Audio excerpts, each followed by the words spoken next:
tudo bem? Seja bem-vindo à última análise da Gazeta do Povo.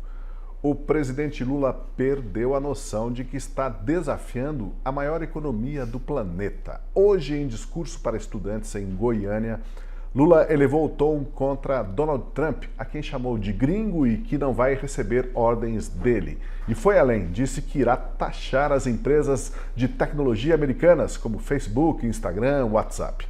As declarações de Lula aconteceram no mesmo dia em que o ex-presidente Jair Bolsonaro deu uma entrevista coletiva e reiterou que não é culpado de nada, que não é acusado de corrupção e que é apenas vítima de injustiça. Para esses e outros assuntos de destaque de hoje, eu convido você para vir com a gente agora no Última Análise. E quem está aqui no estúdio comigo é o Francisco Escorcim. Tudo bem, Escorcim? Tudo bem, Tosi. Saudações, Marcília, Vargas, nosso convidado e a toda a audiência. A gente tem um convidado hoje que vai participar diretamente dos Estados Unidos, justamente num dia em que temos esse embate, né, de novo, que é o ex-ministro da Agricultura, o empresário Antônio Cabreira. Tudo bem, Cabreira? Bem-vindo. Muito obrigado, Marcos. É um prazer muito grande estar aqui no Última Análise. E com a gente também o Daniel Vargas. Salve, Daniel. Bem-vindo, tudo certo? Salve, Tosi. Boa noite a todos. Boa noite, ministro Cabreira. Boa noite a todos os nossos telespectadores e meus colegas. E depois de 2 dias aí de um interregno, uma folga, o Marcília está de volta. E, Marcília, a temperatura só se elevou desde a sua ausência. Tudo bem? Pois é, eu senti falta de vocês, do programa, mas estou feliz aqui de estar de volta. Boa noite, Tosi, Vargas, ministro, Escorcim e toda a nossa querida audiência. Pois vamos então ao tema de hoje. Um líder da oposição brincou hoje, mais cedo, que o presidente Lula e o seu governo seguem o que parece ser o lema "Minha taxa, minha vida". Isso foi antes ainda de o presidente discursar num congresso de estudantes lá em Goiânia. Lá, o presidente Lula confirmou que tudo em seu governo se resolve com taxas também. Discursando como se estivesse num comício, Lula atacou o presidente norte-americano Donald Trump e subiu bastante o tom. Utilizou expressões até chulas, como ou dá ou desce. Também voltou a chamar Trump de imperador do mundo e partiu para a ofensiva em vários momentos. Nós selecionamos alguns trechos e vamos começar com a grande ameaça de Lula para intimidar Trump. Ele prometeu taxar as big techs como Facebook, WhatsApp, Instagram, etc. Acompanhe. Ele disse: eu não quero que as empresas americanas, as empresas de plataforma, sejam, cobradas no Brasil. E eu queria dizer para vocês que a gente vai julgar e vai cobrar imposto das empresas americanas digitais. Já que a conversa é sobre tarifas, sobre imposto, então Lula subiu o tom e agora ameaçou as big techs americanas. A gente já vê outros trechos do discurso do Lula e eu pergunto, aproveito para começar aqui a nossa conversa, será que ele perdeu mesmo noção do tamanho da briga em que está querendo enfiar todos os brasileiros? Essa é hora de taxar, ameaçar as big techs? Eu começo com o Marcília ali. Contigo, Marcília, daí nós vamos fazer uma sequência no telão ali, daí chega para o Escorcim aqui. Olha, Tosi, eu não sei se o Lula sabe o que ele está falando, né? Então, assim, em primeiro lugar, o que ele quer dizer com taxar as big techs? A gente precisa entender, porque quando o Lula começa a falar de improviso, sai de baixo. Então, bom, primeiro, ele quer dizer o quê? Que essas empresas hoje não pagam imposto? Ou as plataformas não estão pagando ou não estavam pagando imposto? Não é verdade. As empresas, as plataformas não estavam clandestinas no Brasil, né? Ao contrário, elas estavam aqui com seus escritórios, muitas delas com seu CNPJ, tudo funcionando. Elas só foram embora do país, algumas delas, quando o nosso STF, nosso egrégio STF, nosso excelso STF, ele entendeu por bem ameaçar de prisão os representantes dessas empresas aqui no país.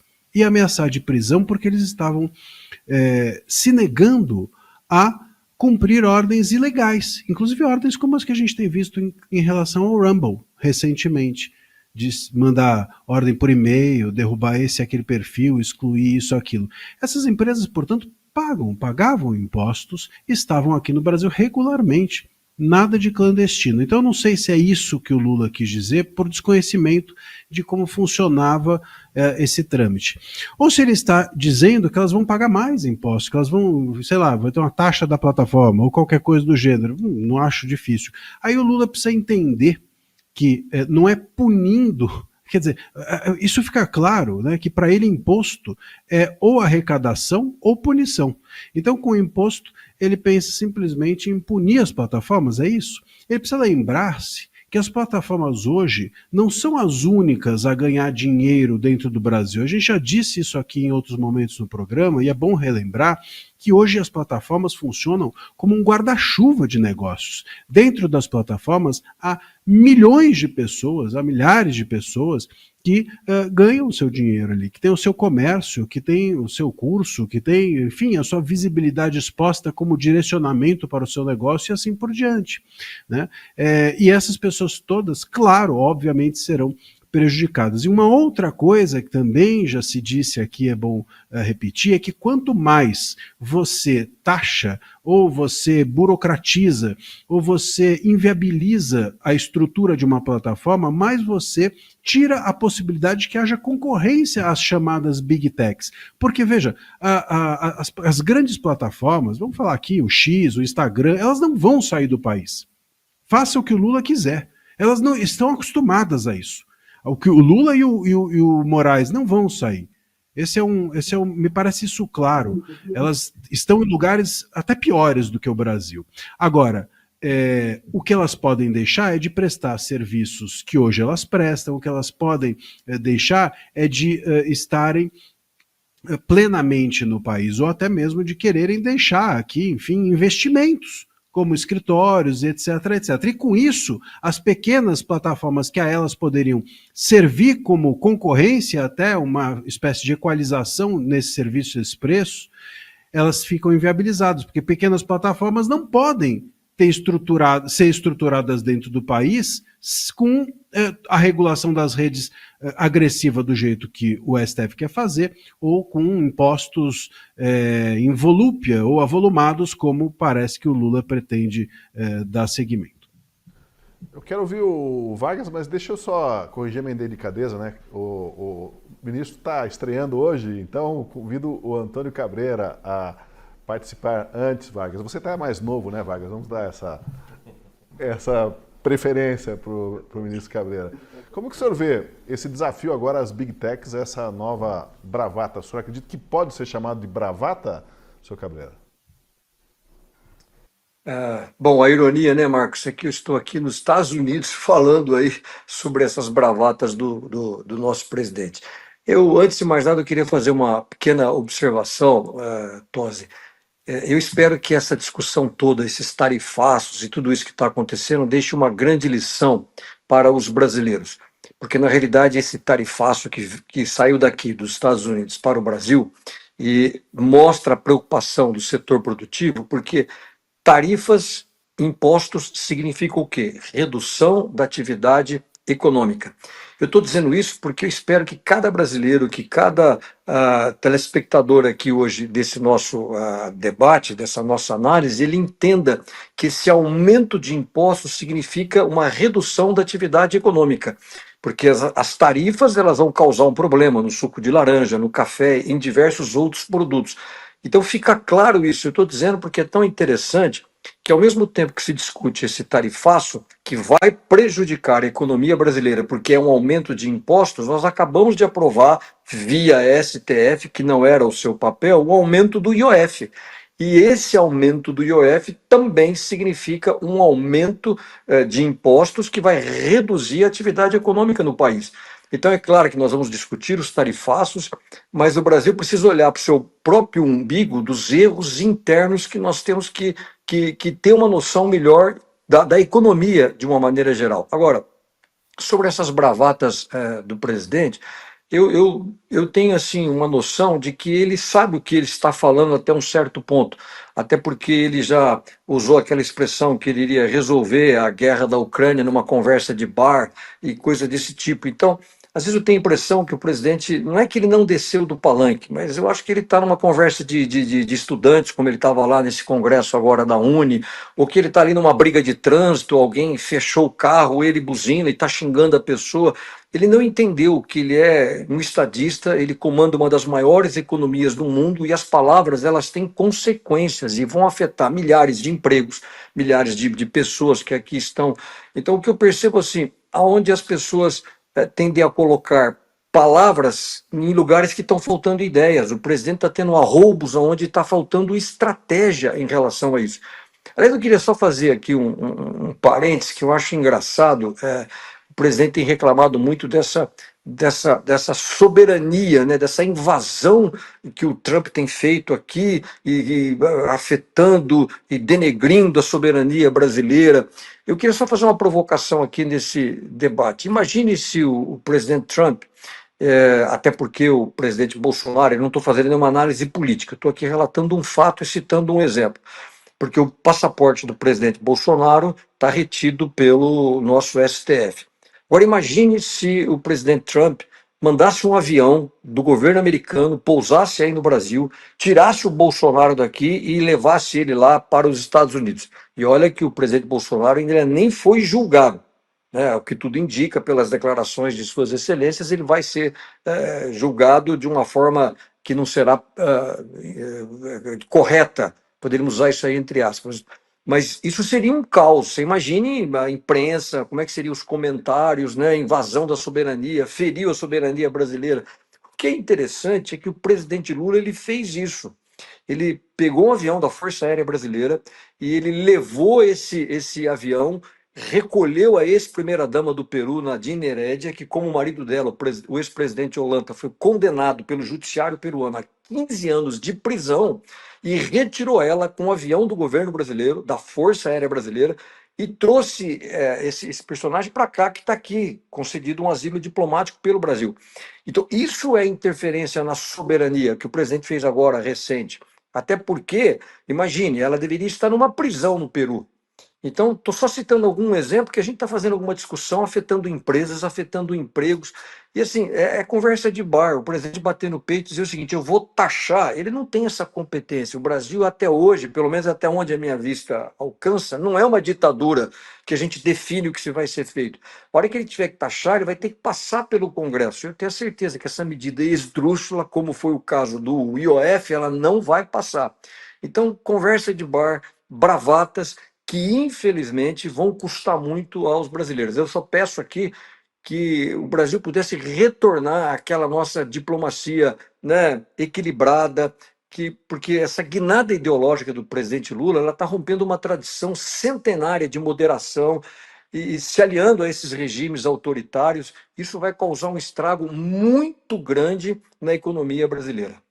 Pois é, agora, Daniel Vargas, parece que a gente está mais longe do que jamais esteve de uma saída diplomática, né? Os diplomatas devem estar arrancando os cabelos nessa altura. Estamos sem o teu áudio, Vargas. Você consegue nos ouvir? Ok. Eu acho que agora vai funcionar. Perfeito, é isso aí. Eu vejo Lula jogando gasolina na fogueira. E o que está acontecendo no Brasil me faz lembrar o processo de discussão que acontece no mundo, mas em particular na Europa, de onde a gente se inspirou, sobre a necessidade de taxar e regular as big techs.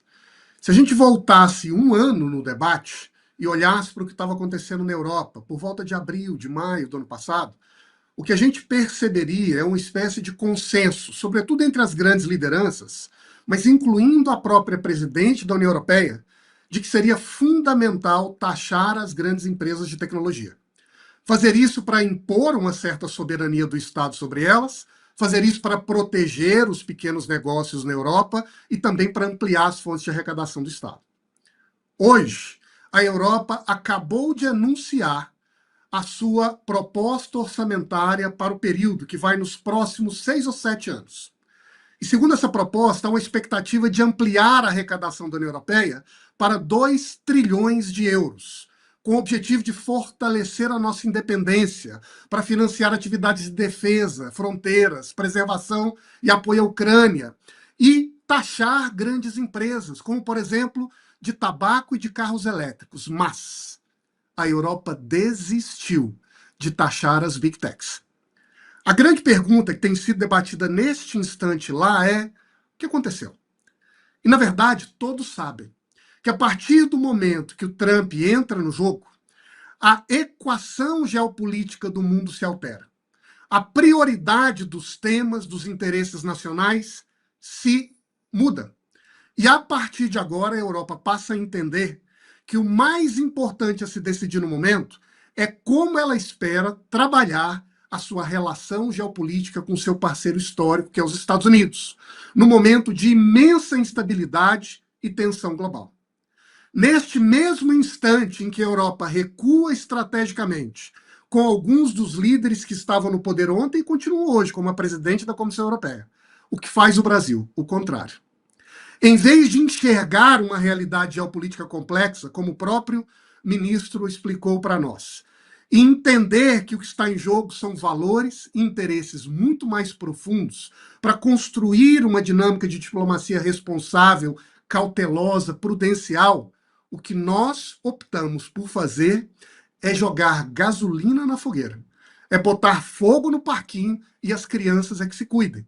E neste ambiente em que a gente se encontra, não apenas essa parece ser a decisão mais perigosa, mas muito provavelmente a mais irresponsável. Mas é a partir daqui que a gente vai ver como o Brasil deverá trabalhar essa discussão, como os Estados Unidos vai reagir e o que sobrará de opções para nós nas próximas semanas. Quero ouvir a tua avaliação, Scorsin. Já que o Vargas falou em gasolina na fogueira, vamos a mais um trecho do discurso ameaçador de Lula diante de uma plateia de estudantes. Nesse ponto, ele diz que não aceita interferência estrangeira e que Trump poderia estar preso até se estivesse no Brasil recentemente. A primeira coisa é que nós não aceitamos que ninguém de nenhum país fora do Brasil se meta nos nossos problemas internos, que é dos brasileiros.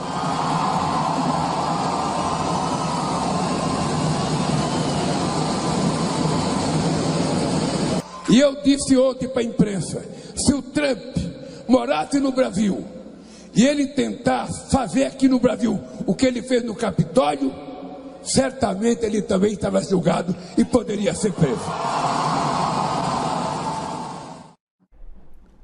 Não tem como não chamar a atenção toda essa fotografia, né, do que a gente viu agora. Ele está lembrando o Hugo Chávez, ou até mais recentemente o Nicolás Maduro, mas lembra muito toda a estética do Hugo Chávez nas palavras e na fotografia, hein, Scorsin? E creio ser proposital isso, né? Na sua primeira intervenção, você falou ele parece que ele está num comício, né? Eu acho que o lugar ontológico do Lula é um comício. Ele está sempre num comício o tempo todo. Acho que mesmo que ele está tomando banho, olhando para o espelho, ele está tentando convencer o cara do espelho que ele é ele. Assim. Eu acho que ele está sempre nesse modo. Só que isso não significa que ele tenha algum tipo de tolice na hora que ele faz as chamadas bravatas. Ele sabe para quem e quando. Né? É muito interessante, hoje também teve um vídeo que talvez seja mais significativo, até porque esse como o da Uni, nós vamos ter vários outros exemplos para dar de discursos do Lula. Mas ele deu a primeira entrevista internacional dele sobre esse fato hoje para a CNN Internacional, no qual ele repetiu inclusive essa parte de que se o Trump tivesse supostamente feito aquilo que fez no Capitólio dia 6 de janeiro dos Estados Unidos, se fosse no Brasil, que ele também estaria sendo processado e julgado. Ele fala isso na CNN. Já foi, inclusive, respondido pela porta-voz da Casa Branca Oficial a respeito de algumas das coisas que ele falou nessa entrevista. E estou falando dessa entrevista porque se você assistir a entrevista, foi dada no mesmo dia, talvez tenha sido gravada antes, mas se você pegar o tom, a forma como ele se coloca, ele se porta, né, ele vai mais para um lado de um estadista do que esse sujeito, né, esse bananeiro, né, de República de Bananas, como ele se comporta ali no convescote ali da Uni. Mas ainda assim, você vê que ele está num movimento de confronto. Né? Em certo momento ele fala assim, eu não acho que o presidente Trump seja de extrema-direita, nem que eu seja um presidente progressista, eu sou o presidente do Brasil, ele é o presidente dos Estados Unidos, a melhor coisa do mundo é se a gente sentar e conversar, etc. e tal. E aí no instante seguinte ele já fala que se o Trump estivesse aqui, estava preso e coisas assim. Então, como disse o Vargas, está colocando gasolina na fogueira, sem dúvida alguma. E agora de forma confrontacional, inclusive, ainda que de uma maneira muito, muito polida, vamos dizer assim, não desse jeito meio brejeiro, como ele fala ali no discurso da ONU. Para mim, eu já falei isso aqui algumas vezes no programa, né? Eu acho que esse terceiro mandato do Lula não é um mandato nem para os brasileiros, nem para o PT, muito menos para o Brasil, né? Esse é o mandato no qual o Lula quer deixar o nome dele na história. Ele quer entrar com a sua biografia na história do mundo, se possível, né? Cavando aí, quem sabe, algum prêmio Nobel, alguma coisa maior para si. Ele sempre fez o discurso dele aqui para dentro, ele aumentou o tom dessas bravatas, ele apertou o pé no acelerador mais à esquerda do que qualquer outra coisa, e agora o Donald Trump, de certa maneira, deu a ele, né, um trampolim para ele poder se posicionar dessa maneira internacional. Ele claramente se coloca agora como se ele fosse, né, aquele que vai se contrapor a Donald Trump, uma espécie de liderança do mundo contra o Donald Trump, né? O que é, obviamente, uma coisa simplesmente ridícula, né? Porque é mais ou menos como aquele time da Nova Zelândia querer enfrentar o Bayern de Munique na Copa do Mundo de Clubes. Tomou de 10-0, vai com fé, né? Quer dizer, não tem o menor cabimento, o Lula perdeu completamente a sua credibilidade na União Europeia, né?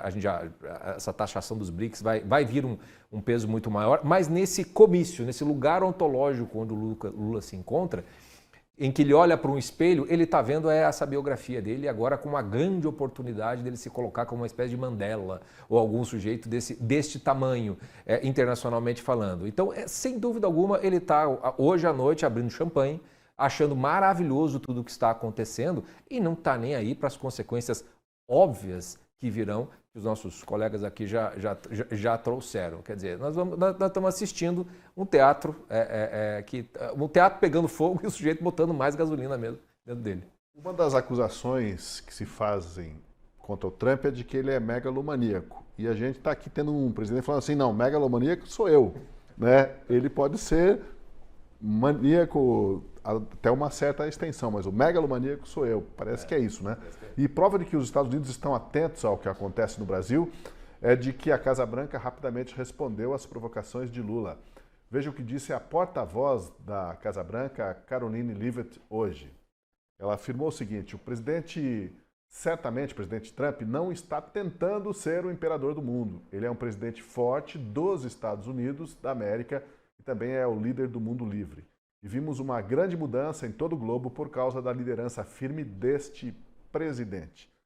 E aí, na esteira do que o Scorsin falou aí, parece que realmente o Lula está picado pela mosca azul e ele quer se contrapor como líder mundial, né?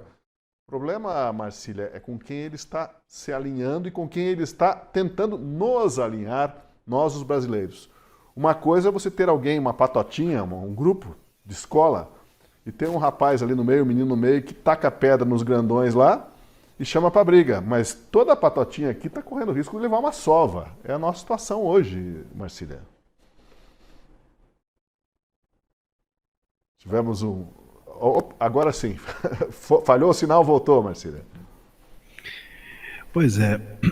Eu fico... Eu até estou vendo aqui, parece que o Trump soltou uma nova carta até de apoio ao Bolsonaro e, enfim, acabou de acontecer.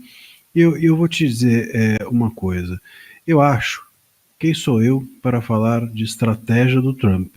Mas eu acho que quando o Trump pessoaliza no Bolsonaro essa questão toda, ele dá justamente ao Lula a possibilidade de jogar essa gasolina na fogueira. O Lula não está nem aí, nem para fogueira, nem para gasolina.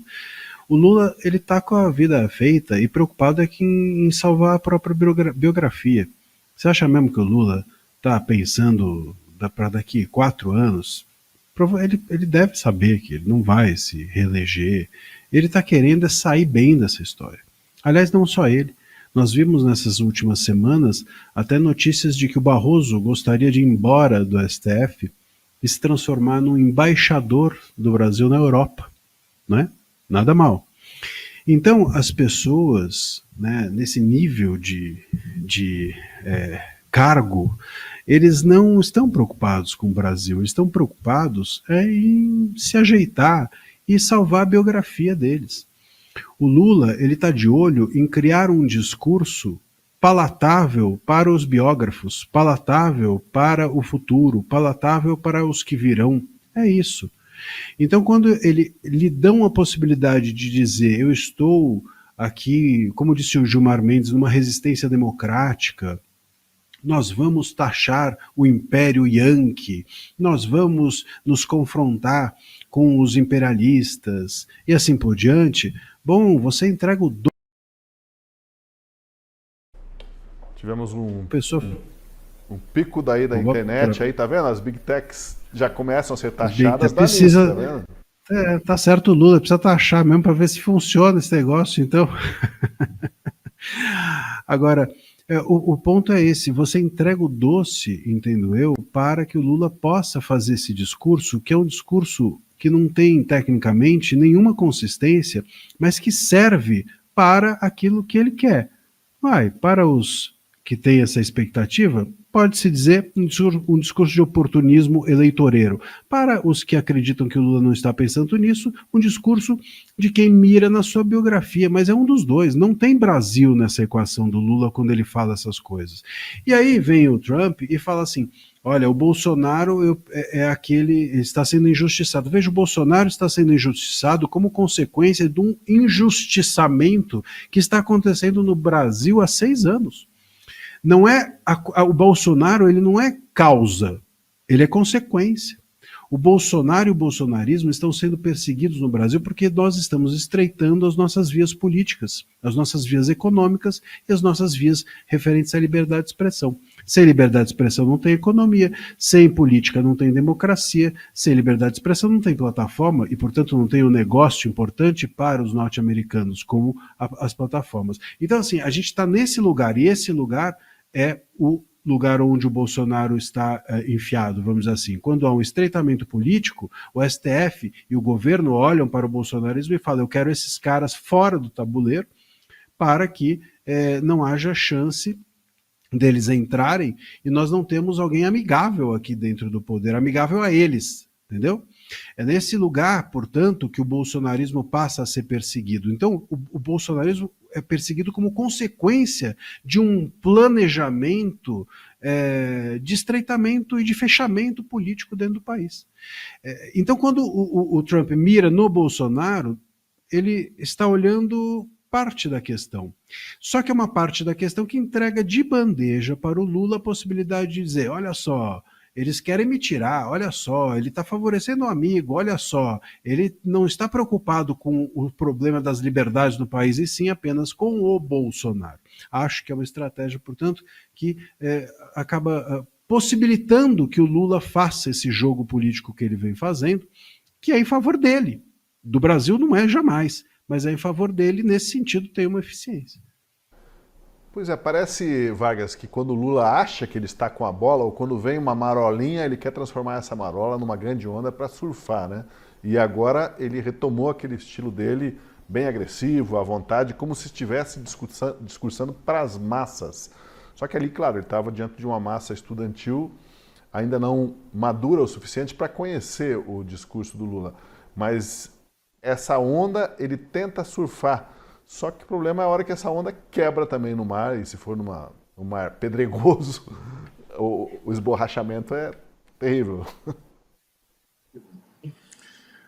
Ô Tosi, eu fico olhando para a maneira como esse teatro de disputa política e econômica entre o Brasil, os Estados Unidos e o restante do mundo tem se organizado como um teatro que tende agora, curiosamente, a beneficiar o tipo de jogada que o jogador Lula gosta de fazer. E em uma guerra, como em uma disputa política, boa parte do desafio está em definir qual é o campo em que será travada a batalha. Em particular, as batalhas mais decisivas, que podem ser aquelas que definem o resultado da disputa. E saber escolher ou eleger o terreno de batalha é parte do sucesso ou do fracasso, né? De uma negociação, de uma disputa de ideias, mas também de um jogo geopolítico como esse que a gente tem assistido, entre o Brasil, os Estados Unidos e outras nações. E o raciocínio que as nações fazem nesse momento é justamente de tentar identificar quais são os convites para entrar em alguns espaços desse teatro de disputas que são desfavoráveis e, portanto, evitar cair nessa cilada, e, por outro lado, como empurrar o ambiente para um espaço de jogo em que as suas armas te favoreçam. O que tem acontecido nessa relação do Brasil com os Estados Unidos, mais recentemente, é justamente esse desafio, essa disputa, para ver quem é que vai definir os termos em que essa batalha, para usar uma palavra da moda, de narrativas, vai se estabelecer. E o Lula, com as suas características, com seu histórico político, no fundo é um político convencional, que tem um conjunto de armas facilmente mapeáveis, como a gente consegue, de forma muito imediata, identificar a partir desses discursos, dessa retórica, dos arroubos, né, do linguajar simples, do debate com as multidões em êxtase, que é o que o caracteriza. E da maneira como essa articulação entre o Brasil e os Estados Unidos tem avançado, me parece que o Lula, neste momento, curiosamente, tem conseguido encontrar um campo em que ele consegue florescer. E, curiosamente, não é, articular essa ideia da defesa da soberania contra o grande imperador Mao e lutar contra o poder das grandes empresas que oprimem os mais pobres e querem mandar em nós, é um pouco do que caracterizou, não é, o atacante político Lula ao longo da sua história. E o desafio, eu vejo, é de que maneira, do lado de lá, o grande pensador geopolítico americano, naturalmente, sabendo disso, também vai reagir. E a reação, certamente, não será uma reação apenas no campo dos símbolos ou de palavras superficiais, mas virá com muita força. E o que a gente vai ver é quem, em última análise, vai conseguir impor o seu campo de disputa nesse teatro que está estabelecido na disputa entre o Brasil e os Estados Unidos. Deixa eu ouvir sobre essa linha do que a gente está raciocinando, argumentando aqui. Eu ouvi o ministro Cabreira. O senhor entende que, por enquanto, parece quase uma dança, né?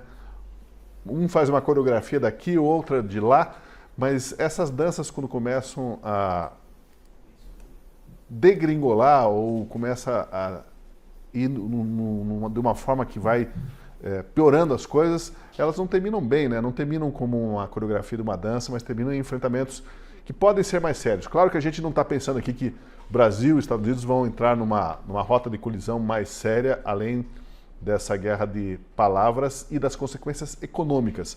Mas as consequências econômicas, ministro Cabreira, elas podem ser tão terríveis quanto jogar uma bomba aqui e outra colar, não?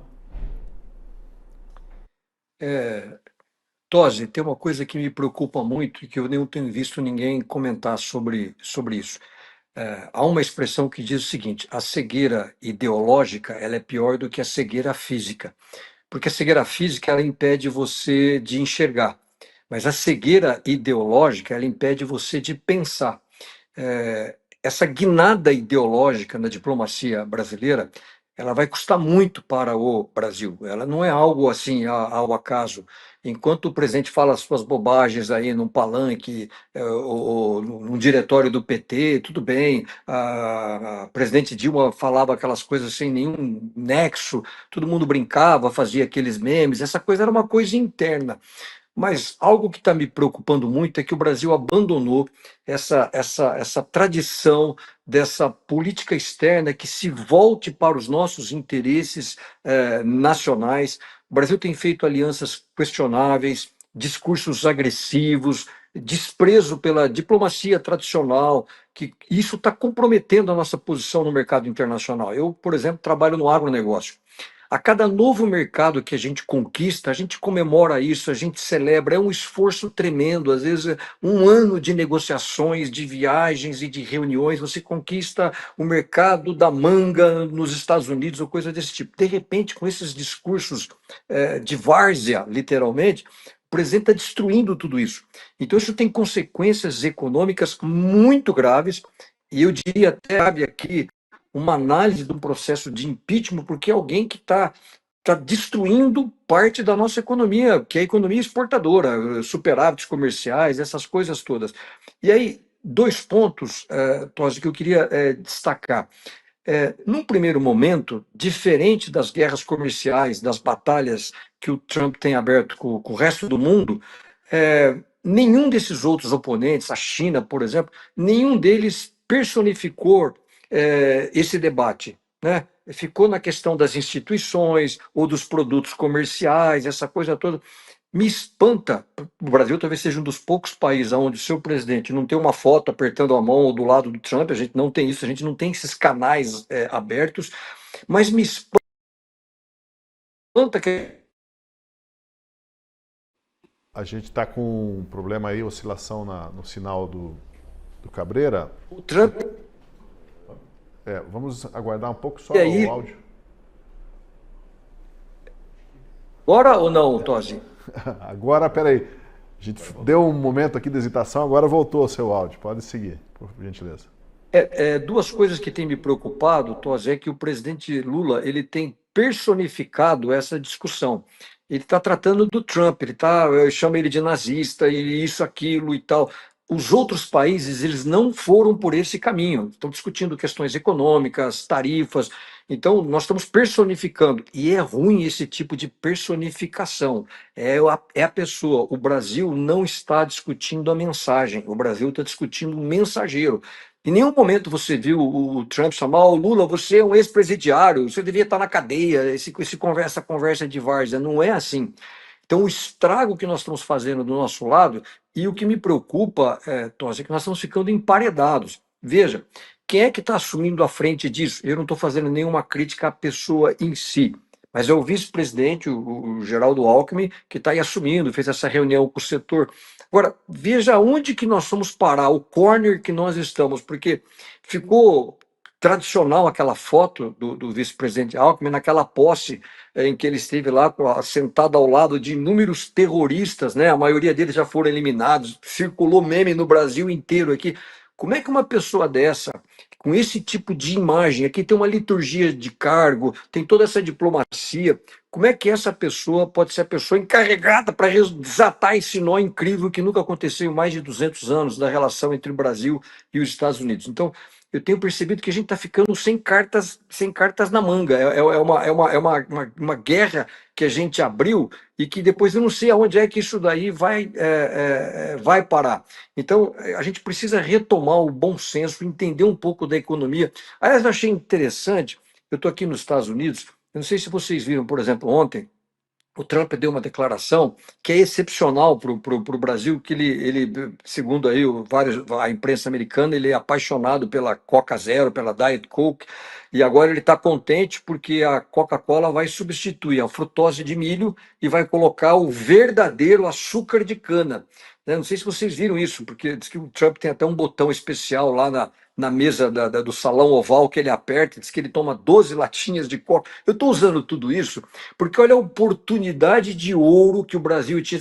Então tá bom, olha, você está querendo o verdadeiro açúcar, nós temos o verdadeiro açúcar, vamos sentar, eu vou te fornecer açúcar, e você está reclamando aí que nós estamos tarifando o etanol americano, eu vou zerar o etanol americano e você zera o açúcar. Então, a gente devia virar o jogo, entrar para questões comerciais do que ficar nessa questão pessoal, e isso vai se afunilando e nós vamos ficando sem uma porta de saída em relação a isso. Eu acho até que, repetindo, essa declaração do presidente Trump de substituir a frutose de milho pelo açúcar de cana é uma oportunidade de ouro para o Brasil. E a gente perdeu isso e continuou falando aí de imperador e do mundo, e essas bobagens todas que a gente acabou de assistir aí, digna realmente de briga de trânsito e boteco e assim por diante. Agora, ministro, a gente vê que realmente o Lula está apostando no conflito, está apostando de que ele tem bala na agulha para brigar com o Trump, na retórica que seja, na conversa de bar, mas isso não é também uma falta de alternativas para ele, porque o Trump não deu muita alternativa no campo econômico, né? Não falou assim, mandem uma delegação para vir negociar aqui. O Brasil poderia estar repisando esse aspecto, né, tentando fazer esses esforços. O Lula podia estar com outro tipo de discurso, mas na verdade o Trump falou, ó, o problema no Brasil aí é que vocês têm uma perseguição judicial, um judiciário que está cometendo injustiças, está perseguindo cidadãos americanos, empresas americanas, e tem que resolver esse abuso judicial também contra o ex-presidente Jair Bolsonaro. Então, assim, o Lula ele está no corner, como o senhor disse, como disse o ministro, né, Scorsin. Só que a saída para o diálogo econômico, o Lula não está optando por isso, porque não consegue falar com ninguém lá, e também não é o foco, não é a abertura que o Trump também deu para ele, né? Eu não sei nem se o Lula está procurando alguém de fato para falar lá, vamos ser bem honestos. A impressão que eu tenho, sabe aquelas antigas lutas de telequete, o que ainda tem nos Estados Unidos, tem, né? A luta livre, que você luta em dois, né? Então entra um no ringue, aí quando você quer sair, você meio que você dá um tapa, daí o outro é que entra para lutar por você. A forma como o Trump se colocou, e acho que isso no primeiro momento vai ser. Está sendo um problema, inclusive, para a oposição e até para o próprio Bolsonaro, em termos internos, né? É que é o fato de que ele está parecendo o irmão mais velho que está indo vingar o irmão mais novo que apanhou na escola. Né? Então ele é como se, deixa que eu entro no ringue agora que eu vou resolver essa parada. E ele está fazendo isso. O Trump também está personificando toda essa questão no Bolsonaro. Eu acabei de ler, o Marcília falou da cartinha, fui atrás da cartinha dele, e é uma cartinha direcionada ao Bolsonaro, que fala da perseguição e também da censura, e tem uma parte muito interessante que ele fala do presidente e do regime em vigor, né? O Trump ele entrou, ele é aqueles boxeador, esses lutadores de luta livre que é muito pesado, muito grande. Então ele não se movimenta muito no ringue. A hora que ele entra no ringue, ele só fica parado e o outro sabe, ele sabe que o outro vai ter medo dele, né? E vai esperar o momento certo de dar o golpe que é o KO, né? Que é o nocaute. Então na carta, e se você pegar todas as manifestações dele pública nos últimos dias, em entrevistas, desde a carta da semana passada até agora, ele só fala uma coisa. Só da perseguição contra Jair Bolsonaro. Na cartinha ele até abre um pouco para a censura e coloca tudo numa questão de regime brasileiro. Ou seja, ele não está fazendo distinção entre governo, Lula, STF, separação de poderes. Para ele é todo um regime contra e perseguindo o Bolsonaro. E no final ele repete, estou de olho. Então a sensação que eu tenho é que a forma como ambos estão no ringue é esse lutador pesado, muito forte, que não se movimenta muito, e o outro é fraquinho, o tal do Galo Garnizé, que tá dando micagem, pulando, parecendo tal coisa e faz não sei o quê. Sabe aqueles... Cambalhota, tem aquela cena famosa do Indiana Jones, que vê o cara cheio de espada, não sei o quê, barará, aí o Indiana Jones pega o revólver e resolve o problema. A sensação que se dá é que tá mais ou menos assim. O Trump, ele tá literalmente... Deixa ele pular, deixa ele pular. A hora que ele cansar, a hora que ele menos esperar, eu vou dar uma só. Uma só. Porque essa tarifa de 50% para mim ainda é tiro pro alto. A pancada mesmo vai vir depois. Então a situação para onde a coisa vai é que a gente vai ver mais micagens do Lula durante vários dias. Ele está adorando fazer tudo isso porque ele pode parecer forte enquanto ele não toma nocaute. No médio e no longo prazo vai ser muito difícil sustentar essa aparência de que ele é tão forte quanto o Trump. Marcília, como você vê essa saia justa, cada vez mais justa que a gente está ficando? Tem saída econômica, tem saída política, tem saída jurídica. Talvez tenha alguma saída, mas ela é como se estivesse numa caverna, apagaram as luzes e a gente só ouve os gritos, os esperneios do nosso presidente desafiando quem está lá fora da caverna. Mas nós estamos tudo dentro da caverna agora. Essa imagem que o Scorsin trouxe do Indiana Jones é boa, porque é um pouco isso, né? O Lula está fazendo essas micagens enquanto pode. Mas tem também um ponto aqui, que é o seguinte, o Lula não tem mesmo mais repertório que isso. E não tem mais repertório cognitivo, a gente sabe, isso me parece claro, mas não tem repertório também negocial, porque não está na mão dele. Hoje o país não está sendo governado pelo Lula, vamos falar que é verdade. Na prática, não é o Lula. O STF hoje oferta governabilidade para o Lula, veja a questão do EOF. Mas está claro, né? O próprio Lula assumiu isso. Sem o STF eu não consigo governar. Ele fala numa entrevista isso. Imagina só. Imagina o que ele esconde se isso é o que ele conta. Então a gente tem um governo que não para de pé sozinho, né? Não para de pé, é um governo bêbado, que nem bêbado anda na rua, né? Se você não segura, ele cai. E o STF hoje é quem segura o governo. E por que e qual é a troca? Qual é a moeda de troca? Que eu saiba, né? Eu torço para que seja só essa. Mas a moeda de troca é que o STF governa e o Lula é a cara do governo. Então ele vai lá e o STF governa, mas a máscara na hora de colocar e apresentar-se não pode ser a do STF. O STF não tem condições de colocar ele próprio a sua cara e dizer, vamos lá, eu vou negociar, eu sou o governante, não tem como. Então o Lula é o preposto, o Lula é uma espécie de porta-voz desse governo STFiano. E o STF não quer negociar, ele não vai voltar atrás, está claro. Mas está claro, Gilmar Mendes, que é o ministro mais político, falando em resistência, o Dino, que é bélico, embora debochado, mas é uma pessoa bélica, se colocando em confronto, o Toffoli anulando a Lava Jato inteira. Quer dizer, eles não podem...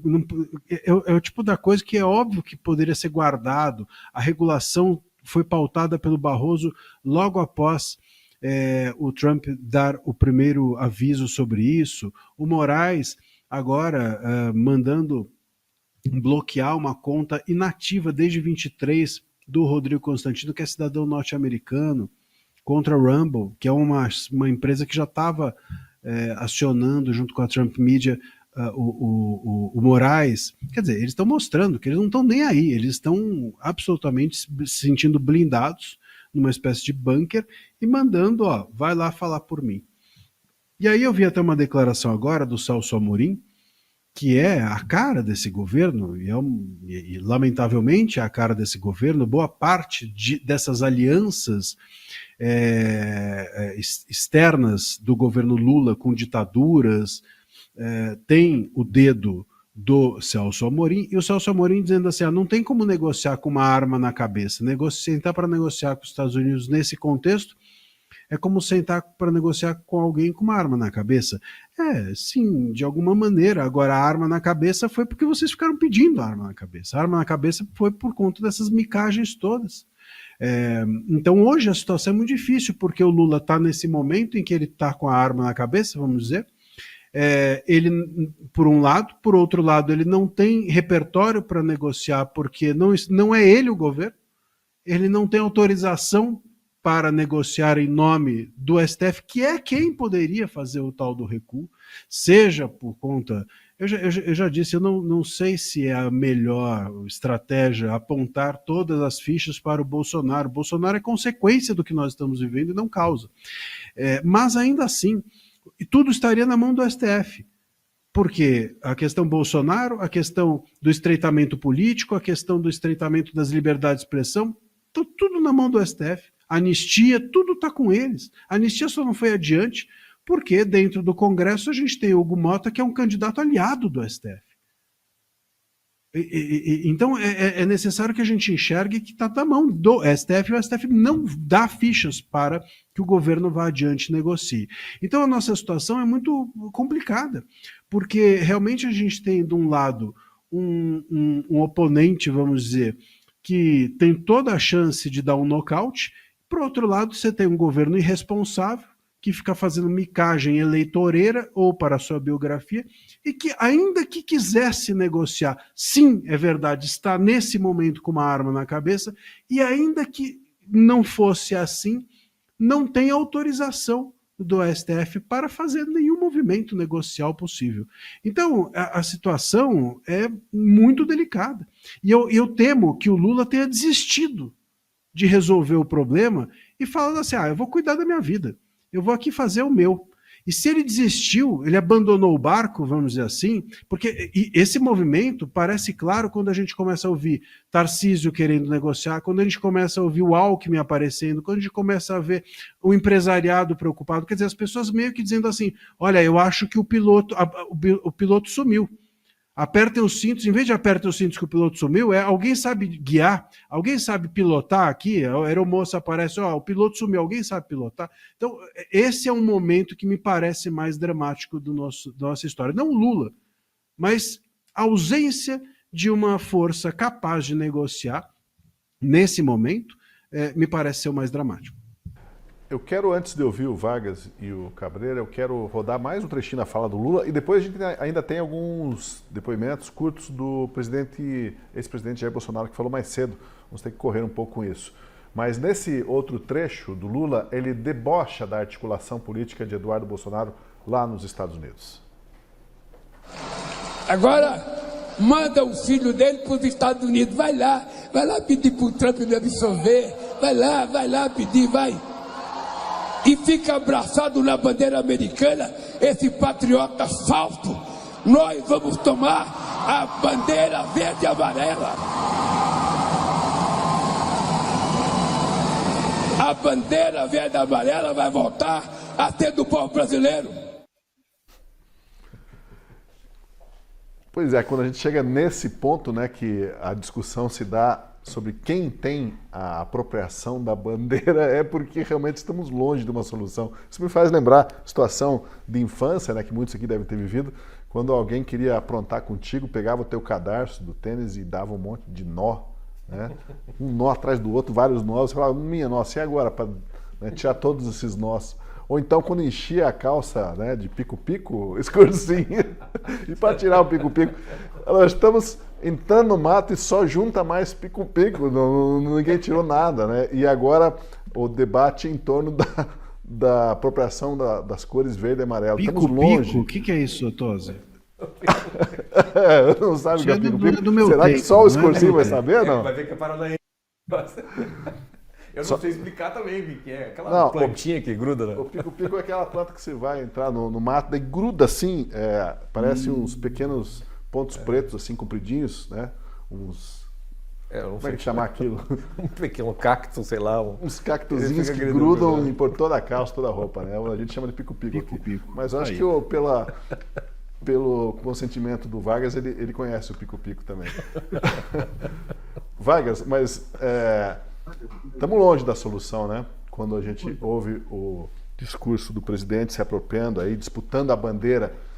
Briga pela bandeira ainda é antes do jogo, antes da bola rolar, já estão brigando pela bandeira, mas o jogo tá todo pela frente. E aí? Ozzy, a gente bate na mesma tecla, discute o mesmo problema, tenta encaminhar o debate, o desafio, para um palco mais racional, prudente, cuidadoso, que leva em conta verdadeiramente os interesses econômicos e valorativos que caracterizam a soberania nacional. Mas quanto mais a gente faz isso, parece que mais a gente nada sem sair do lugar. E essa perspectiva me faz lembrar, me permita, Tosi, um conto de um filósofo dinamarquês chamado Kierkegaard, que no século XIX escreveu um texto chamado Alegoria do Palhaço, em que um circo chega em uma cidade, se instala num bairro e de repente pega fogo. O diretor olha para o palhaço, que já estava preparado para o espetáculo, e diz: corre lá para a cidade para pedir ajuda. E o palhaço então vai às pressas, chega na cidade, encontra as pessoas nas ruas e diz: a gente precisa de ajuda, o circo está pegando fogo. E as pessoas viam o palhaço todo fantasiado, com maquiagem, e começavam a rir.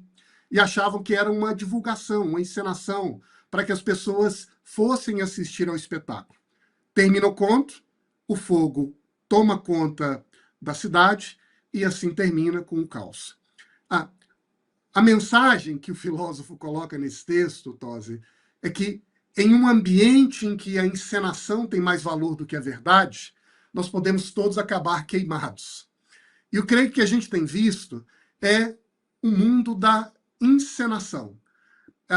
O jogo é de justamente tentar atirar fogo para criar um ambiente de confusão, de caos, em que um conjunto de pessoas podem prosperar. Mas a consequência, a gente sabe, é que no final das contas vamos todos sair perdendo.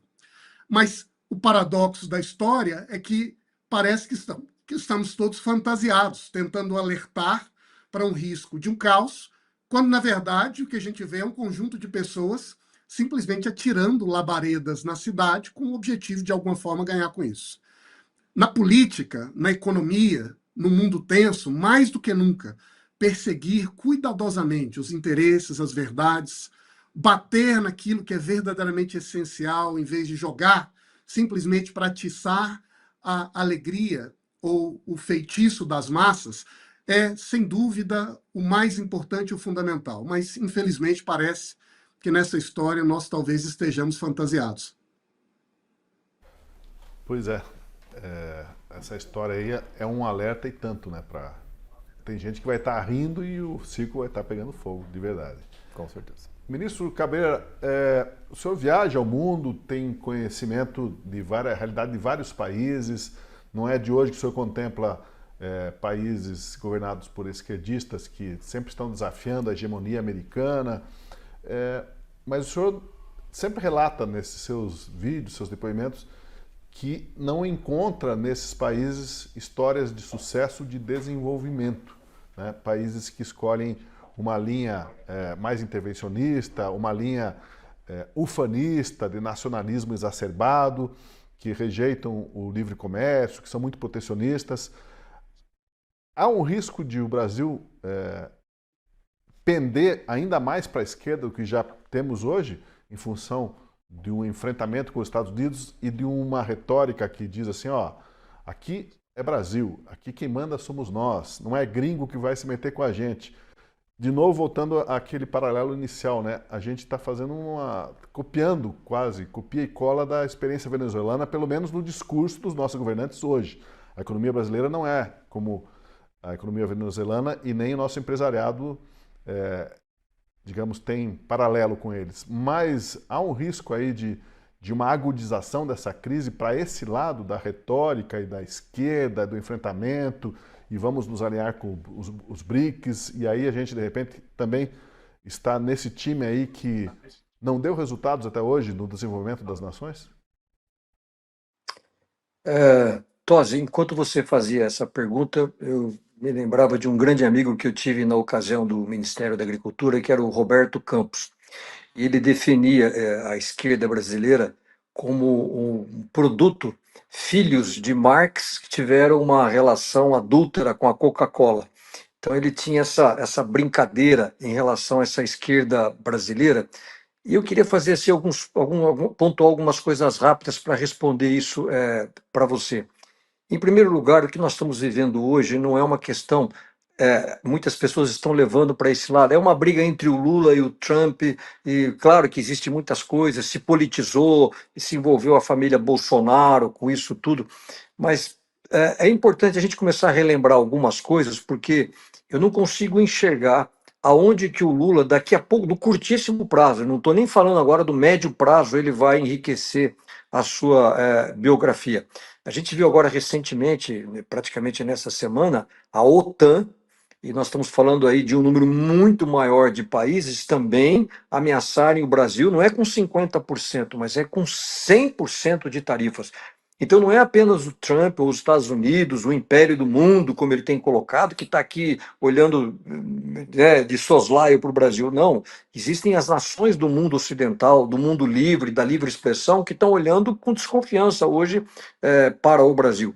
E o que eu queria colocar, assim, nesses momentos de distensão, é incrível, aí eu digo agora até a diplomacia brasileira, nem procurar os pontos, porque quando você está num momento de tensão e a situação não há clima, o que a gente tem que procurar? Eu não vou procurar os pontos que nós estamos em atritos. Existe alguma afinidade que a gente possa puxar um fio ali? Então, tem afinidades que a gente podia puxar. Veja, a estimativa para esse ano é que do trigo que nós iríamos importar, 80% eles iriam dos Estados Unidos. Então, essa é uma das coisas que a gente podia colocar na mesa para começar alguma negociação, mudar o tom dessa questão política, baixar essa bola, vamos entrar na questão comercial. Porque sabe uma coisa que ninguém está levando em conta? Todo mundo, o Trump é um maluco, está fazendo tudo isso. Semana passada, a Argentina, ela era superavitária com os Estados Unidos, ou seja, ela sim deveria estar no radar da disputa comercial do Trump, ela conseguiu 80% das suas exportações com tarifa zero, e o restante, 20%, vai ter uma tarifa máxima de 10%. Agora, o Brasil, nós somos deficitários com os Estados Unidos, quer dizer, nós não deveríamos estar nem no alvo dos Estados Unidos em relação a tudo isso.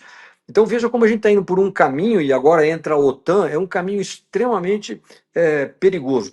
E eu diria assim, que o presidente Trump ele já deu um tiro de misericórdia no Brasil. Talvez as pessoas não tenham números. O grande problema é o analfabetismo econômico em relação ao que está acontecendo. Veja, se essa tarifa for colocada a partir agora do dia 1º de agosto, isso é um desastre. Pega, por exemplo, o mercado do suco de laranja brasileiro. O suco de laranja, o mercado americano, ele é insubstituível. Diferente, às vezes, do mercado do café ou do mercado da carne, lentamente você pode substituir, direcionar esse produto para algum outro mercado, mas nós não temos um outro mercado. A China não bebe suco de laranja. Então, o suco de laranja, ele é um produto essencial para a citricultura brasileira em termos de mercado americano. Quando ele falou, olha, não vai vir mais e vem com essa tarifa, simplesmente inviabilizou o suco de laranja nos Estados Unidos. E o que nós estamos tratando? Estamos tratando de uma fruta, é um produto perecível.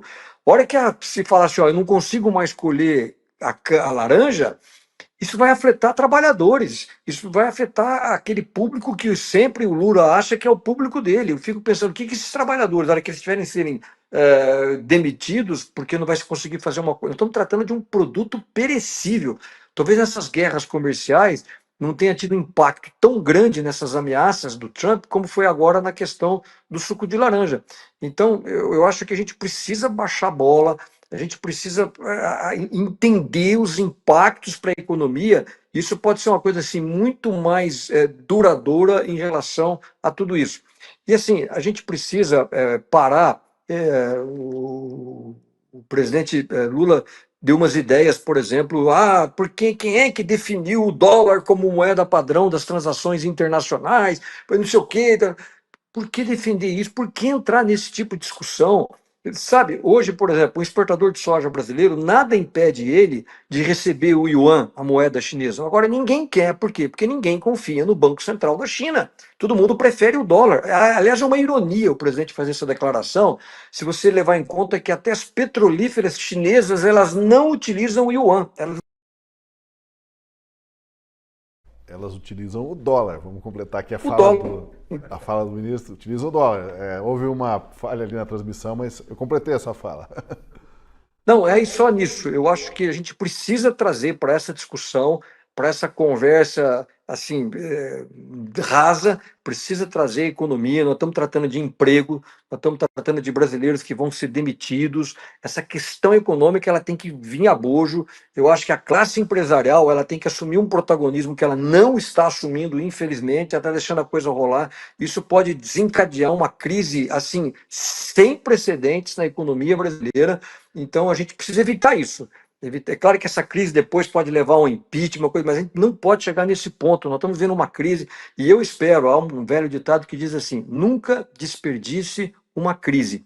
Eu acho que tudo isso o Brasil também tem que repensar. Talvez o Brasil precise fazer um acordo comercial consigo mesmo, né? Parar de ter essas interferências do próprio STF, na parte, estou falando agora de economia. Chegou num ponto que o STF estava definindo o calendário de plantio de soja no Brasil. É um negócio inacreditável tudo isso. Então a gente precisa fazer um tratado comercial com a gente mesmo, porque senão essa economia ela não vai prosperar. Né? O Brasil é um país que vem lá desde a época do Fernando Henrique, da CEPAL, a teoria da dependência. O Brasil sempre foi, de uma certa forma, envergonhado do comércio internacional. Se você pegar nossas alíquotas de importações, elas são extremamente altas, a gente precisa mudar a política externa brasileira. E nesse ponto, só rememorando uma coisa aqui para trazer alguns números. Nós estamos tratando, e poucas pessoas sabem disso, os Estados Unidos eles são o maior importador do mundo. Não é a China, o maior importador do mundo são os Estados Unidos. E daquele mercado, o Brasil tem apenas 1%. Então era uma oportunidade única da gente poder incrementar. Os Estados Unidos é o segundo maior importador agrícola do mundo e o Brasil atende às vezes como sexto ou sétimo maior exportador agrícola para lá.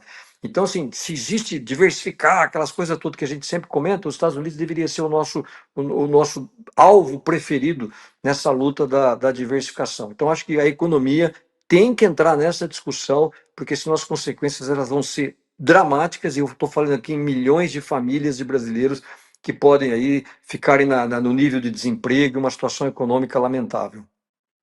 O que preocupa é que talvez até que esse momento de uma solução ser encontrada aconteça, a gente tenha uma travessia dolorosa, né? A gente não sabe o que exatamente vem aí pela frente. Bom, hoje também o ex-presidente Jair Bolsonaro deu uma entrevista no Senado. Ele reclamou da injustiça que estaria sofrendo e agradeceu o Trump por ecoar isso para todo mundo. Vamos acompanhar alguns trechos da entrevista do Bolsonaro, começando por esse. O Trump quer liberdade. É a primeira emenda da Constituição americana. Liberdade de expressão. Ele quer isso. Ele não quer saber de injustiças. E o meu processo já está no mundo. O mundo já entendeu que é uma farsa. Não é um julgamento fazendo comigo, é um linchamento. Recordar o que fizeram contra mim, até tem um vídeo que eu acho que eu falei ontem aqui, não sei, foi na Poder 360, na CNN.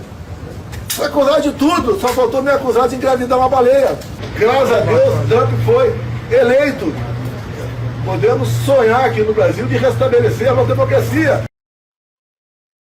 Em outro momento, Jair Bolsonaro fala dos abusos judiciais contra os manifestantes de 8 de janeiro e comenta a relação também das medidas de Trump com a pauta da anistia. Já viram prisões contra o Braga Neto? Alongada? Começa aí? 14 anos de cadeia para quem usou um batom. Tem uma senhora com 6 filhos em Ji-Paraná. O marido condenado a 14 anos de cadeia. Ele passou por aqui. Chegou no domingo de manhã, no transporte, passou por aqui, foi identificado. 14 anos de cadeia. É justo isso? Ah, o Trump quer anistia. Eu não sei o que ele quer, pergunte pra ele, pô. Se quiser carta branca para negociar, pode ter certeza que a coisa vai sair. E vamos supor que ele queira anistia. É muito? Porque se continuar esse 50%, não é? Tem gente que acha que não vai sofrer. Todo mundo vai sofrer, em especial o mais pobre. É muito se ele pedir isso aí, botar na balança, é muito. E a anistia é algo privativo do parlamento.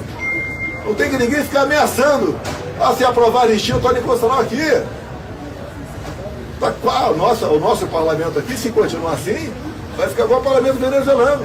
Tem que ver uma reação. Não está ameaçando nada. Ele impõe as sanções e vai negociar. Bom, e ainda um último trecho, o Jair Bolsonaro insistiu que ele é vítima de perseguição e que não planejou nada do que aconteceu no dia 8 de janeiro de 2023. É uma injustiça que estão fazendo comigo, com as pessoas que estão presas. Ninguém tentou dar um golpe. A Polícia Federal não me vincula a 8 de janeiro. Eu estou sendo também processado por depredação de patrimônio. Eu estava nos Estados Unidos, eu estava aqui. Não tem nenhum zap mesmo, nenhuma mensagem para ninguém sobre de janeiro. Tem depois que aconteceu, condenando. Aí tem. Pois é, eu fico pensando aqui que a Débora, né, aquela cabeleireira, ela deve estar, né, matutando assim, nossa, o que eu fiz com aquele batom? Também abriu uma guerra quase mundial, né? O poder do batom da Débora e de outros, enfim, que quebraram o patrimônio lá e fizeram aquela bagunça, que daí o STF vincula aquilo como golpe de Estado para condenar o Jair Bolsonaro. E como o Marcília já avisou várias vezes aqui, eles não podem descasar uma coisa da outra, porque aí cai por terra toda a argumentação. Então, realmente, esse batom nuclear da Débora aí, o que não causou né, na tese do STF, né? O batom nuclear nós temos aí, esse cursinho. Mas você ouviu ali a fala do Bolsonaro, o que você destacaria ali? O Bolsonaro ele foi colocado no centro, né? O ideal seria que ele não tivesse sido colocado, né? Eu ainda acho que o Trump, ao fazer a confusão, no sentido não, que ele está fazendo confusão, no sentido que ele está confundindo as coisas, misturando as coisas, quando ele personaliza no Bolsonaro, fica parecendo que tudo é feito para ajudar o Bolsonaro, quando o problema é infinitamente maior do que o Bolsonaro. O Marcília falou há pouco do tamanho do problema, né? O Bolsonaro é só um sintoma, né? Talvez o mais famoso deles, mas a Débora com o batom, vários outros exemplos que o próprio Bolsonaro tem de citar ali. O fato é que se a gente recuar um pouquinho e visualizar o conjunto da obra, né? Daquilo que leva a dizer que há um regime perseguido judicialmente, as atuações do STF elas se costuraram de uma tal maneira que você já não consegue mais separar uma coisa da outra, né? O famoso inquérito das fake news, que o Marcília é especialista para poder falar sobre isso, mas ele está dentro de uma narrativa construída ali pela PGR, muito provavelmente conduzida essa narrativa pelo maestro Alexandre de Moraes, precisa de todos esses elementos para poder tentar parecer que tem um negócio muito maior do que de fato existe, né? Misturando muitas coisas, confundindo muitas coisas. Então, não há como você, por exemplo, vamos livrar o Bolsonaro e não livrar o restante. Não tem como você tirar o 8 de janeiro e sustentar a acusação contra a organização criminosa. As coisas estão tão interligadas que você não consegue mais separar.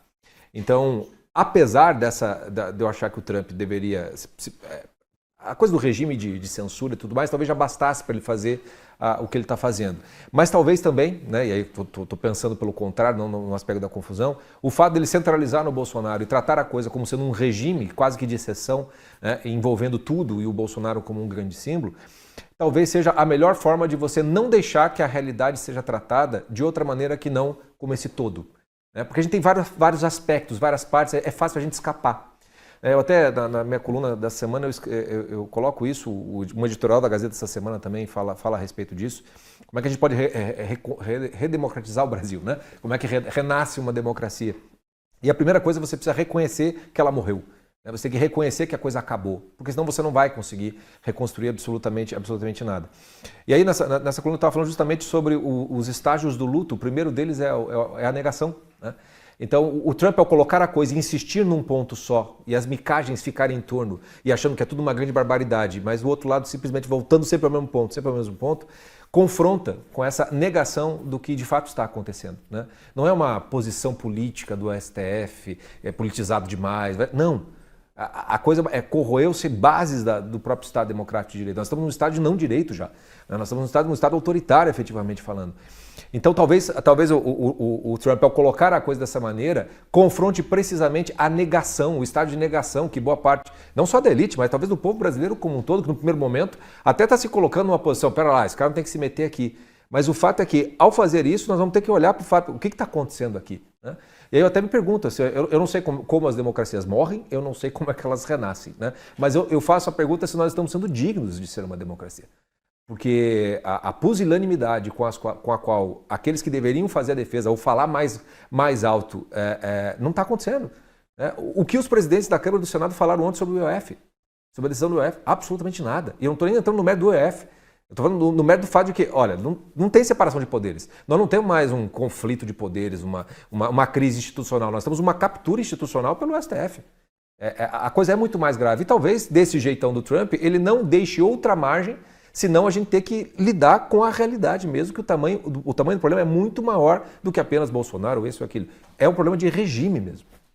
Pois é, e aí o Marcília sempre lembra, e a gente também, que tudo isso começou com exceções, né? Nós estamos vivendo situações excepcionais de censura, mas que isso não se repita, como disse a Carmen Lúcia.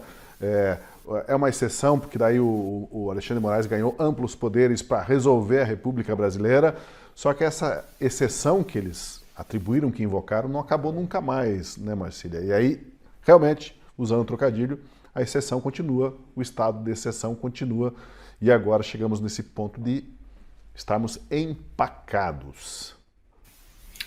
Pois é, eu estava, até enquanto vocês estavam falando, eu estava vendo um comentário aqui nas redes de um programa, um podcast, em que uma pessoa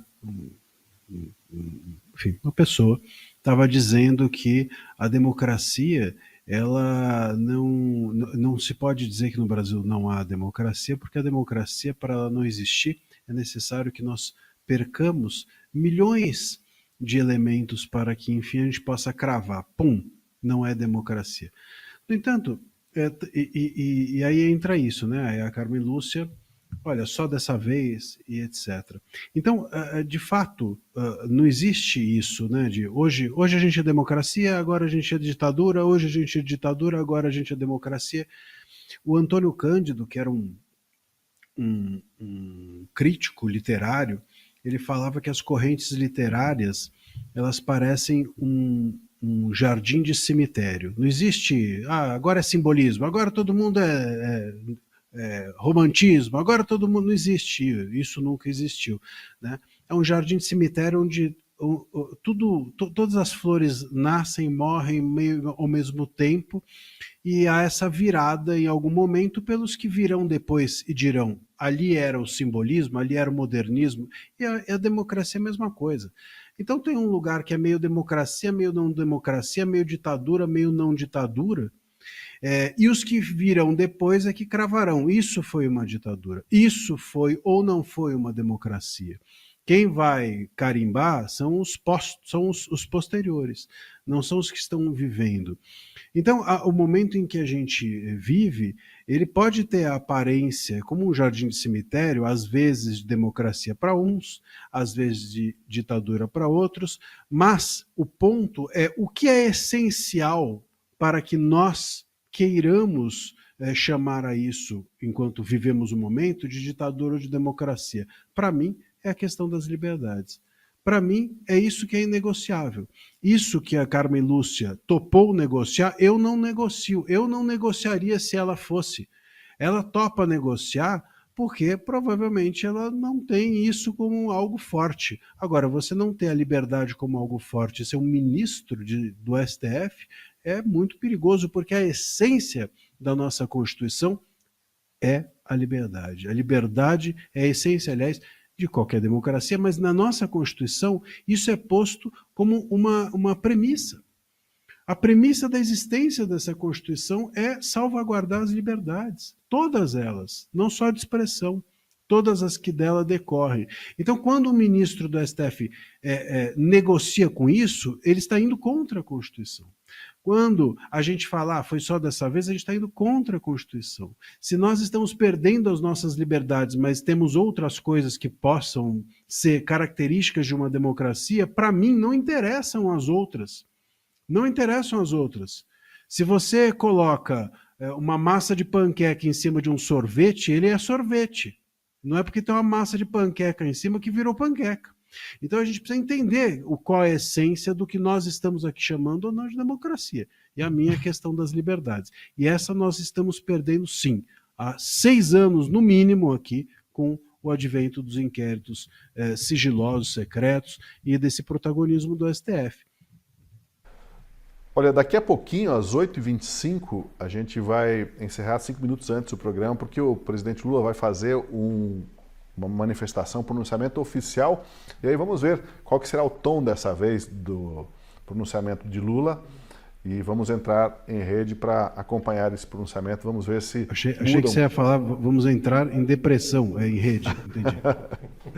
Poucos minutos para entrarmos nesse clima, qual será o clima, né? Será que ele vai estar tão garnizé como esteve hoje no discurso para... Agora vai ser um momento estatista, né? Eu acho que ele vai fingir que ele vai querer a união do Brasil na nossa defesa. Eu, de qualquer forma, então, falta um pouquinho de tempo, quero agradecer em especial ao ministro Antônio Cabreira pela participação aqui com a gente. O senhor vai ser convidado mais vezes para vir aqui conversar conosco no programa. A gente tinha que falar sobre o licenciamento ambiental, se veja só, um tema tão importante, não deu tempo, ministro, mas agradeço muito e aproveito para pedir para os nossos espectadores para aproveitarem e assinarem a Gazeta do Povo, que está com uma promoção especial. Para 1 ano, a promoção da caneca, você assina por R$ 27,90 por mês e recebe uma caneca dessas aqui, que tem um lema, que é o lema da Gazeta: a liberdade fortalece a verdade. Uma caneca exatamente como essa que eu tenho aqui. Só que talvez com suco de laranja, porque vai sobrar suco de laranja, ou vai acabar o suco de laranja, viu, ministro? Café também. Porque, na verdade, né, o tamanho da crise que o ministro alertou ali, por exemplo, para esse segmento do suco de laranja, se ela vem, ela não acaba só com o suco para os americanos, ela acaba com toda a cadeia, né, ministro? Porque daí a pessoa vai perguntar outra coisa. Só lembrando que 60% do suco que o americano bebe vem do Brasil. Então aqui também a crise vai ser grande. Pois é. Olhando esses recortes assim é de espantar. Por isso que é bom a gente pegar dados da realidade, como o ministro colocou aí, do suco de laranja. E aí a gente está falando muito de São Paulo, né, do emprego também em São Paulo, uma cadeia super estruturada em São Paulo, que está com essa espada na cabeça e ninguém está fazendo nada para desarmar isso. Bom, muito obrigado, Marcílio, obrigado, Vargas, obrigado, Cabreira, obrigado, Francisco Escorcim, pela conversa hoje, e dias melhores hão de vir, viu? Amém. E nós vamos, na sequência, para a manifestação do presidente, mas parece que não começou ainda. Então, se ele não começou, não vamos ficar ali dando, né, espaço. Escorcinho, vai que não vem, hein? Pois é. Vamos Vai que torcer renuncia. aqui. Vai que ele esqueceu. Vai que renuncia. Então, eu vou me permitir a seguinte concessão. Eu quero que, talvez, um de vocês aí quiser fazer mais uma consideração, e eu vou estender para o ministro Cabreira. E aí, ministro, eu vou ser indelicado quando começar lá, eu aviso, vamos ter que encerrar. Mas, enquanto isso, eu queria saber do senhor umas últimas impressões aí sobre esses nós no cadarço aí que estão dados. O senhor já enfatizou bastante, tinha que trazer isso para o debate econômico, racional, tinha que tirar isso da questão pessoal, mas a gente sabe também, como foi muito debatido aqui hoje, que nós temos alguém que lidera o país no momento, que é o ministro Alexandre de Moraes, e que esse é durão, né? Ou ele pelo menos gosta de ser durão e não faz concessões para ninguém. E aí nós ficamos na mão de um que atua como um garnizé, outro como durão, outro teimoso, e assim não chegamos a lugar nenhum, né? Mas, Tosi, eu queria pegar um pouco o gancho aí sobre essa questão da definição, né, dessa palavra tão bonita da democracia. Eu acho que nós temos algo muito interessante que a gente poderia comentar, já que a gente falou aqui de 2 episódios que aconteceram aqui no Brasil e que aconteceram aqui nos Estados Unidos na invasão do Capitólio. Mas, para mim, esses 2 episódios, eles mostram claramente a distância entre as duas democracias. O episódio aqui do 6 de janeiro, nos Estados Unidos, a invasão do Capitólio, todos aqueles invasores, eles foram julgados pela primeira instância, ou seja, eles tiveram a oportunidade de recorrer ao contrário do Brasil. E é tão interessante que talvez a infração mais grave aqui foi um cidadão que houve... Ministro, a gente vai lá para o pronunciamento do presidente Lula, vamos ver como que vem o tom dele agora. Foi um prazer. Valeu, um abraço. Tá bom. Obrigado. Abração. Acompanhe agora a manifestação de Lula.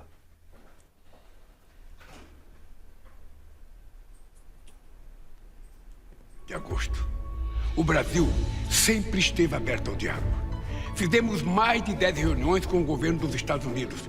Encaminhamos em 16 de maio uma proposta de negociação.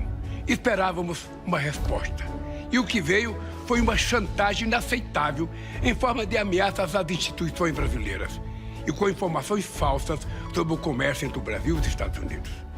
Contamos com um poder judiciário independente.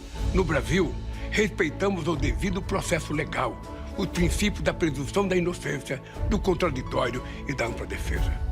Tentar interferir na justiça brasileira é um grave atentado à soberania nacional. Só uma pátria soberana é capaz de gerar empregos, combater as desigualdades, garantir saúde e educação, promover o desenvolvimento sustentável e criar as oportunidades que as pessoas precisam para crescer na vida. Minha indignação é ainda maior por saber que esse ataque ao Brasil tem apoio de alguns políticos brasileiros. São verdadeiros traidores da pátria. Apostam no quanto pior, melhor. Não se importam com a economia do país e os danos causados ao nosso povo. Minhas amigas e meus amigos, a defesa da nossa soberania também se aplica à atuação das plataformas digitais estrangeiras no Brasil. Para operar no nosso país, todas as empresas nacionais e estrangeiras são obrigadas a cumprir as regras. No Brasil, ninguém está acima da lei. É preciso proteger as famílias brasileiras de indivíduos e organizações que se utilizam das redes digitais para promover golpes e fraudes, cometer crime de racismo, incentivar a violência contra as mulheres e atacar a democracia. Além de alimentar o ódio, violência e bullying entre crianças e adolescentes, em alguns casos, levando à morte. E desacreditar as vacinas, trazendo de volta doenças há muito tempo erradicadas. Minhas amigas e meus amigos, estamos nos reunindo com representantes dos setores produtivos, sociedade civil e sindicatos. Esta é uma grande ação conjunta que envolve a indústria, o comércio, o setor de serviço, o setor agrícola e os trabalhadores.